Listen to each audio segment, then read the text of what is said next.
Spring is here, and that means it's time to start spring cleaning. Julie McKinney joins us this morning with some helpful tips. Good morning, Julie.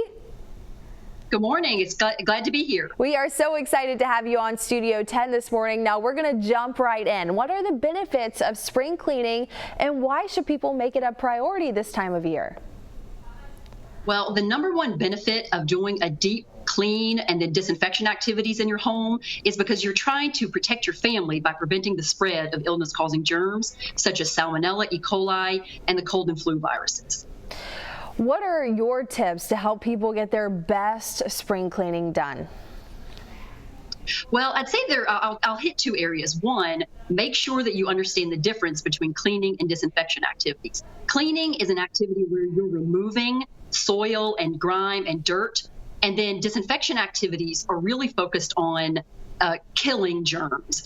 You have to do the cleaning activity before you do the germ killing activity, or it won't work as well. So that's probably one of my number one tips. Really understand what you're doing and making sure that you're using the right tool for the job.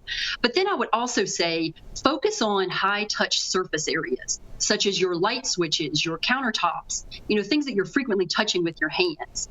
I would also say, getting into some of those places that haven't really seen the light of day for, a period of time, such as your drawers, your cabinets, pull things out and really clean and disinfect those areas. You might also want to consider vacuuming your bed and your textiles and your fabrics to get rid of dust and germs as well.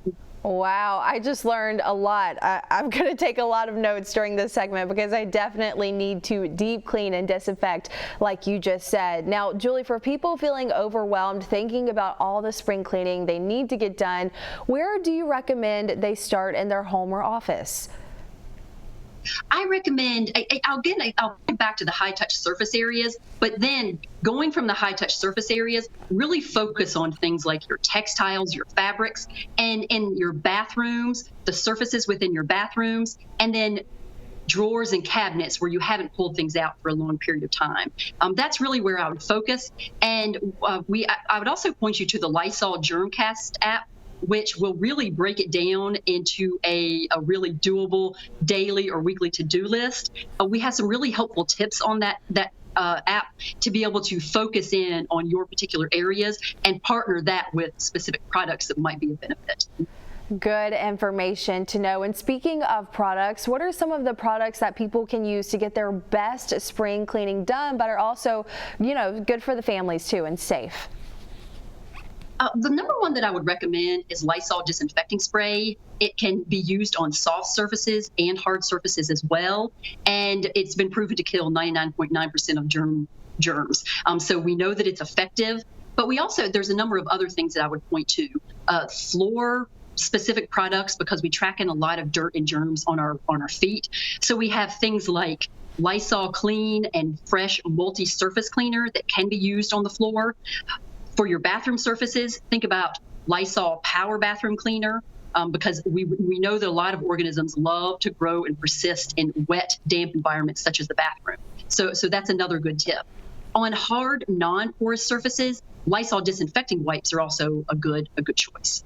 We know that all of the Lysol products flew off the shelf about a year ago. So now that people are starting to see them again, it's time for spring cleaning. Go ahead and purchase those products so you can make sure your home, space, office is clean for this spring. Julie, thank you so much. If anyone wants any more information about these tips or maybe these Lysol products, where can they find that? I would check out the Lysol Germcast app. In addition to all the products that I've mentioned and all of the tips around spring cleaning and your to-do list, there's also COVID-19 and flu incidence levels based on county. So there's really a targeted approach to looking at what's going on in your community right now. Julie, thank you so much for joining us on Studio 10 this morning. We'll have a link to all of these websites and products on our website right after the show. Julie, thank you. Thank you.